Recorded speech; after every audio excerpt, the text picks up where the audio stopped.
Joining us is Roger Stone with breaking news on the isolation of the president, the open push for coup d'etat, the launch of his own a media system called Real News. It has the media freaking out. Roger Stone. Alex, great to be with you. I'm still trying to digest everything we talked about last week, but I am convinced that the three generals who now are in the top circle around the president are seeking to isolate him totally. It's a kind of a death march to walk him towards the ultimate execution by Robert Mueller.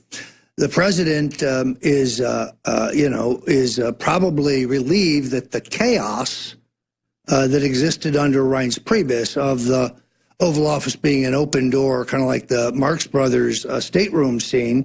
I can understand why the president would be relieved, but now we are at a juncture where they seek to cut off old friends, political allies, friends from business, friends from the world of finance, friends from the president's past, and people that he talks to. They are really seeking to tighten the cordon. And by the way, after you reported this last Friday, Kelly was in the news that evening saying, I control everyone that gets to see him, even his family. Let's discuss what this isolation means straight ahead, because if they bring Trump down, folks, they're going after everybody. Understand, they know we're winning culturally. They want to bring in authoritarianism. Let's talk about how we stop them straight ahead. Ladies and gentlemen, we've got big breaking news. I know last week the DOJ said they were looking at releasing emails that they had said did not previously exist under Loretta Lynch's tenure. Remember, she said there's no emails between me and the Clintons, no discussions of anything. I've never talked to the Clintons on email. Never talked to the State Department when Hillary was there. Oh, DOJ releases 400-plus pages of Lynch-Clinton meeting emails, and reportedly that's just the headers. That's just an index of the emails. So we're talking thousands of pages. This is the smoking gun, but smoking guns come out every day. Total lying, total criminality, totally insane. That's why they're so desperate to get Trump, because they know everything they said he's done, they've done. And you've got Mueller with this giant dragnet. Sorry, I'm ranting. This is just huge. Roger Stone. Well, Alex, I really think the focus now has to be on the generals. General McMaster has conducted a purge of Trump loyalists inside the NSA. He has put in charge as the number 2 a woman named Allison Nielsen, whose job at Homeland Security, where she was number 2, was to ensure that no one who supported Donald Trump or his immigration policies were hired.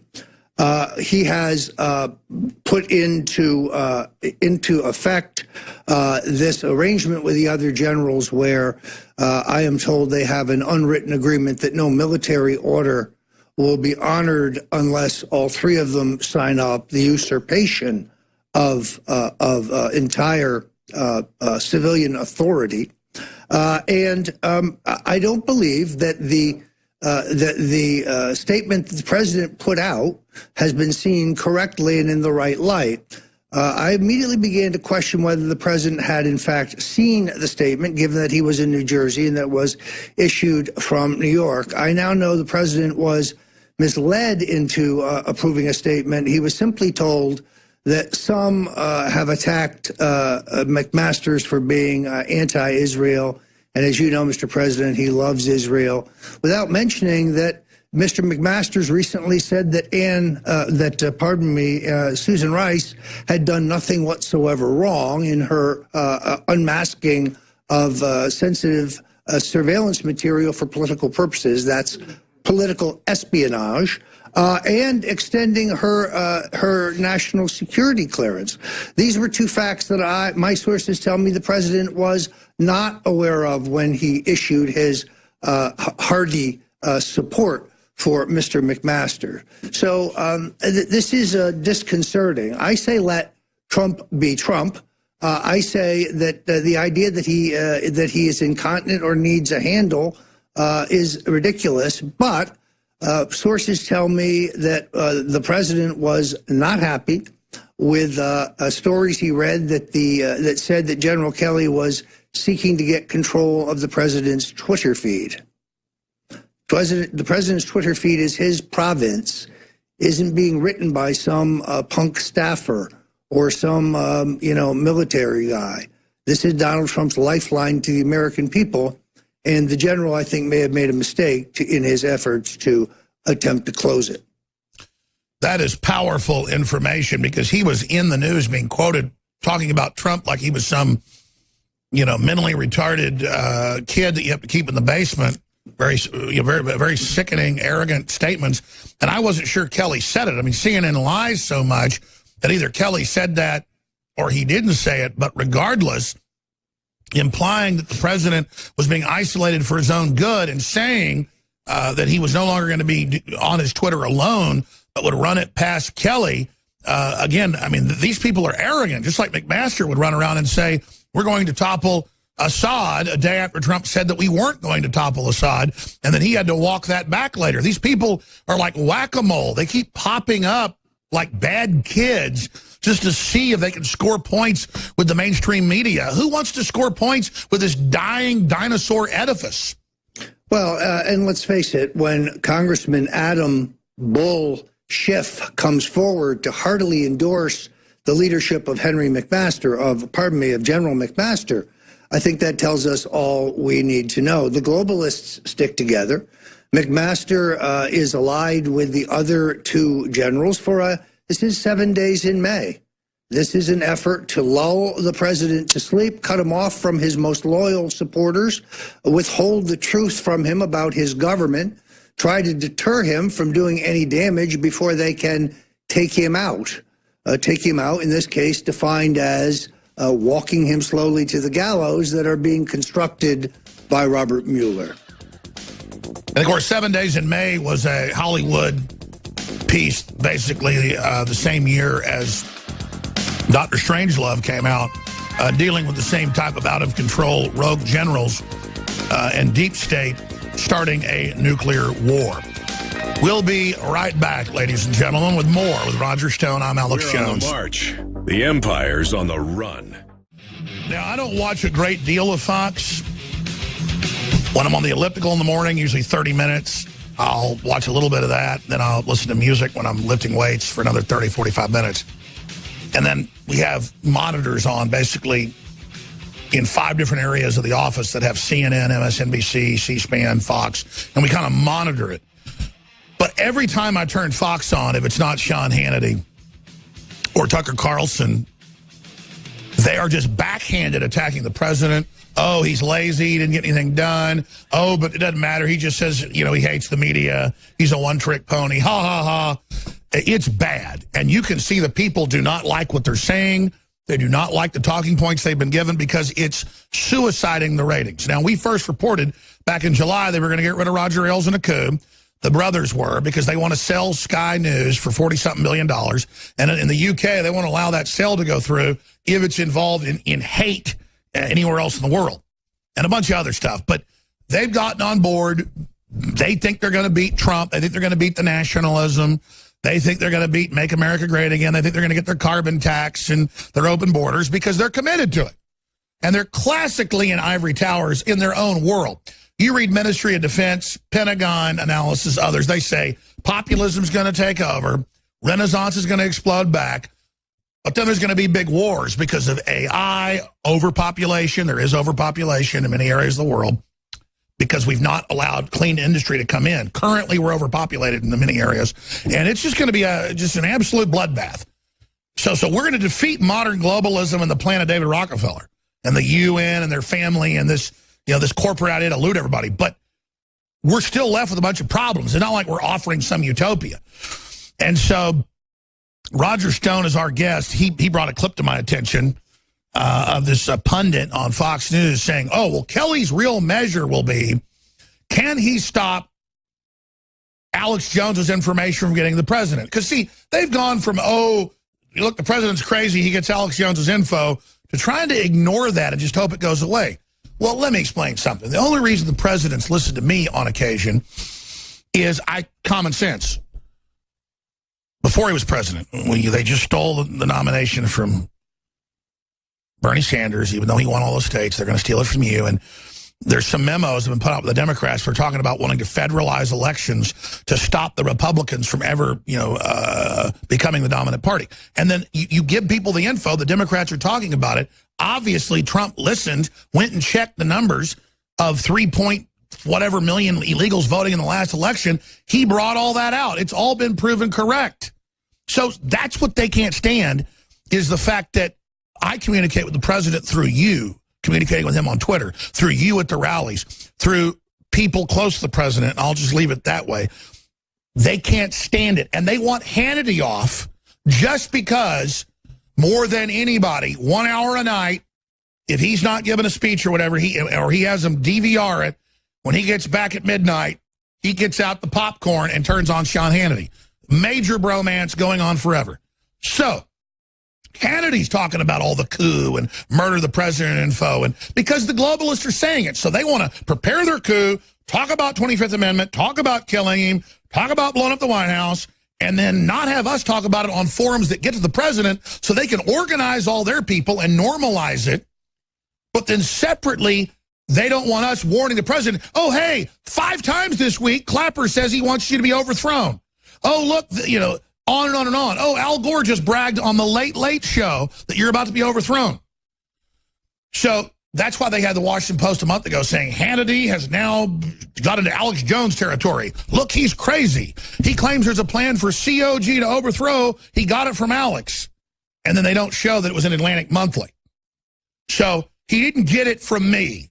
This is going on. Lou Dobbs, Rush Limbaugh, all of us. Yes, it's true. Have Alex Jones and Roger Stone and all of us trailblazed this? Yes. Don't you think we're a little tired of being the trailblazers? You know how dangerous this is. They already tried to kill Roger twice. I'm not going to get into the stuff going on behind the scenes here, but let me just tell you something. If I wasn't somebody, I'm not into abuse, but if somebody's going to do it, I can flip a switch and like it. You understand? I get my energy off them trying to destroy me. You understand? I'm committed. In fact, I love it. You understand? I flip the switch. So they need to understand that I love all of it. I absolutely enjoy it. I'm not just putting a good face on it. I love it, whatever you do, because you're going to be defeated, and we're winning the culture war, and now you can't carry out your little assassination or whatever, or hit him with some drugs and claim he had a mental issue, put him on PCP, whatever it is you're planning. Don't think we don't know, and don't think you're ever going to get away with it, McMaster and Brennan and all you dirty collaborator Benedict Arnolds that sold us out to radical Islam. Don't ever. I'm sorry, Roger, I'm ranting, but you brought up this clip. I hadn't seen it. I watched it during the break, and it made me get angry again. But it shows how weak they are. If they're afraid of us and are fighting around the clock desperately to keep our information from getting to the president, it shows what weak crap they are. Not how strong we are, but how weak they are.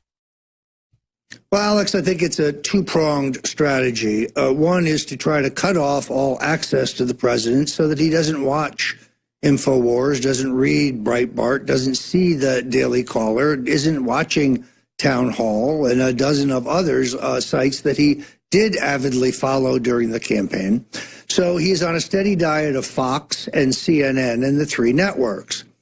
Fox is probably where he gets most of his information, and if he's watching Judge Jeanine or Sean Hannity or Judge Napolitano or Tucker Carlson, or Steve Doocy, he's getting it straight. Otherwise, you're right, the complexion of Fox is changing quickly. By limiting the print media that he sees and swiftly curtailing his television viewing so that it does not include alternative media, it's much easier to control his perception of things. As I've said 100 times on this program, when Donald Trump has all the information, he almost invariably makes the right decision. I think you've said it 200 times, and let me add this. You've been saying this for months. Kelly and others have tipped their hand. They're on TV saying we're getting him totally isolated. Now, some people say, well, that's the leaks, so they can find who the leakers are. Maybe Kelly's good. Maybe he is. All I know is McMaster's bad. Mattis, I don't know what's going on. And we're going to see if the leaks stop. That shows Kelly's good. Or maybe the media is misquoting Kelly. Regardless, all I'm saying is that it's true he was being spied on. It's true they're trying to overthrow him, and he needs to know this. Sorry, go ahead. Now, Alex, let's be absolutely clear. When they talk about finding the leakers and closing the leaks, this is folly. No president has ever been able to do that. They will run cursory investigations. They're going to find that the people in government who leak are strategic enough not to use their own cell phones or emails. They're not going to leave traces that for which, in some cases, are crimes in which they could be prosecuted. Then what will happen is the government will start using surveillance and eavesdropping to try to catch the leakers before they leak. And it'll be that surveillance that Deep State actually uses to stir up stuff and twist things to burn POTUS. Well, or even worse, it is precisely what ended up bringing President Nixon down. It will now be used to use Trump down. Oh my God, Trump was surveilling his own staff. In all honesty, the fact that we even need to put members of the White House staff under surveillance tells you that they have had poor hiring practices. This should be the ultimate team of Trump loyalists. Instead, but as you said, day one, they put in sheep-dipped globalist Soros operatives at all the gatekeeping points to put in the fifth column. It's very sad. I mean, the president is like a captive in a tower. His instinct is good. His heart is pure. And when he gives orders on the economy and they're carried out, we see the results.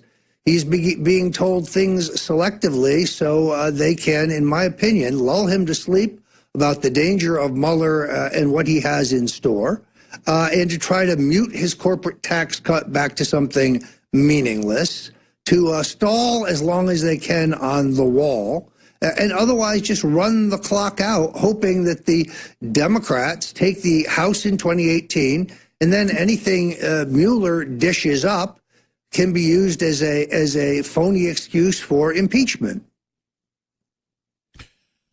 Roger, my life is so exciting, is so incredible. People think being politically aware is like work. It's addicting. We're like in a super spy novel that's real. The evil, corrupt deep state is as nasty as anyone could imagine, against God, against Christ, against Western civilization, and is literally run by a bunch of devil-worshipping child molesters.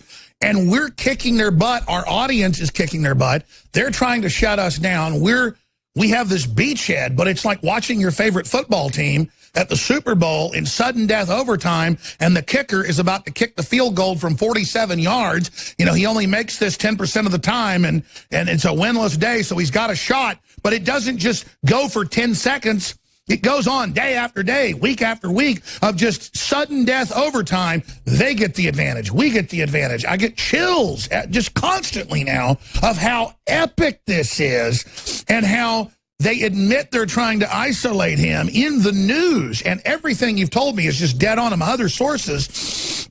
And to see Trump just with hyenas biting him everywhere, and it's just, it's epic. And then to see the cowards around him, you know, giving into the fear and, you know, or people get all hyped up for battle and go too crazy, which I understand.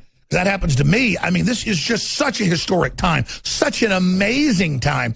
And the American people have to understand, this is real. Trump isn't perfect, but he really is the real guy, what they always said. He's really trying to do this, and they're coming after him and don't want us to warn him that they are organizing an overthrow.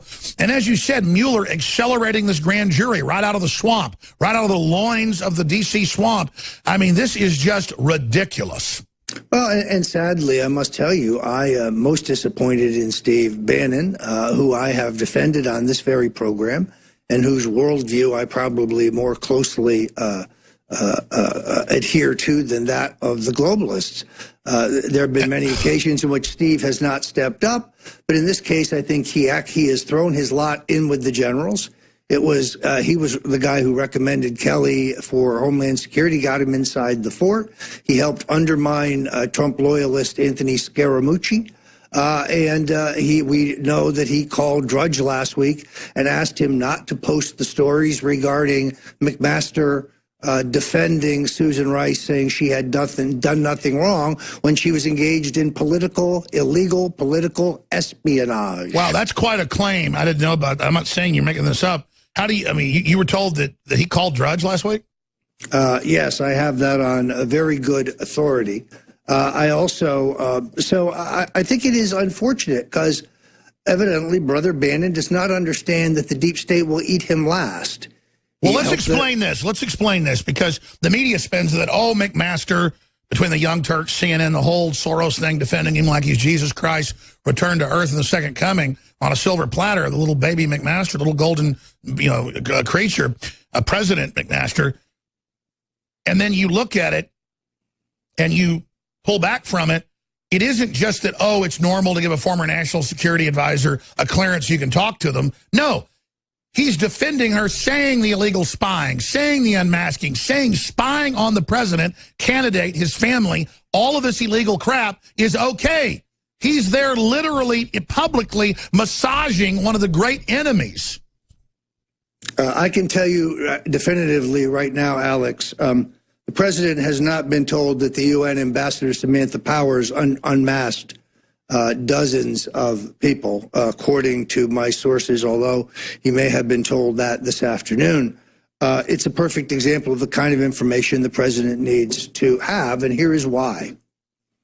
The finding of the FISA court at the end of Obama's term proves definitively and without dispute that the NSA under Barack Obama, working with the FBI, conducted unconstitutional, illegal surveillance of as many as 30,000 people for political reasons, and this information was later used in some of the unmasking that we speak of. And Sean Hannity says if it comes out he was being surveilled, they've leaked the evidence that I and Michael Savage and others were, including Trump, including his private number, there at his resort. I mean, these are real numbers, folks.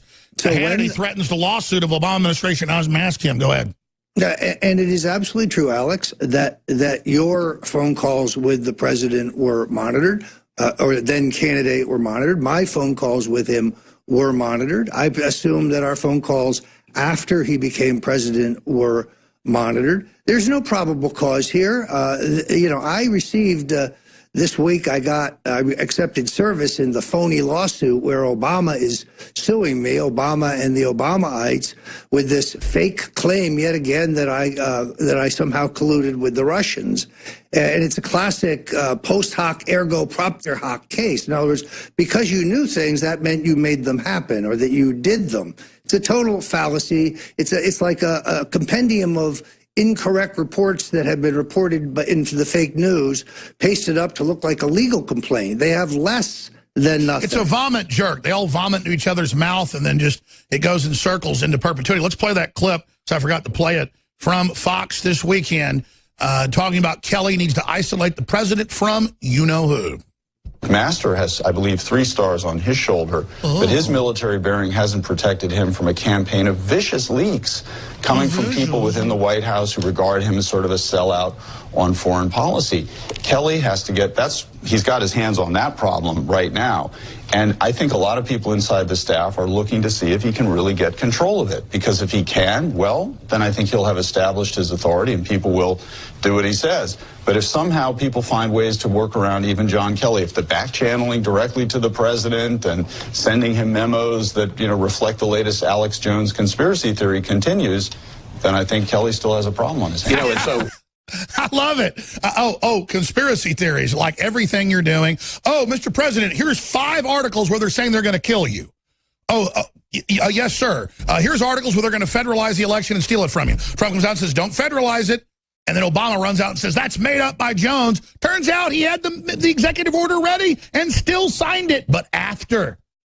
See, they're pissed because we're exposing them. And so the litmus test is stop Alex Jones info. Well, if it's just a bunch of bull, what's the problem, Roger? Alex, this is funny. I wonder who they could possibly have been speaking about when they talked about memos containing Alex Jones conspiracy theories. Look, all hell will break loose the first time Donald Trump finds out something that he should have been told and wasn't, and it has a negative ramification. I've known him 40 years. He's a midnight dialer, better than Lyndon Johnson. And let's say this, as they try to keep him from more information, what's that make him do? I think it'll make him seek some information. Don't get me wrong. In the short term, think he's going to enjoy the additional time that he has on his hands, which something that Reince Priebus never budgeted into the schedule. This story in Newsweek that he is not a hard worker, that he sits all day in a Barca lounger eating Cheetos and watching television is a lie. He's one of the hardest. Wait a minute. Newsweek lies?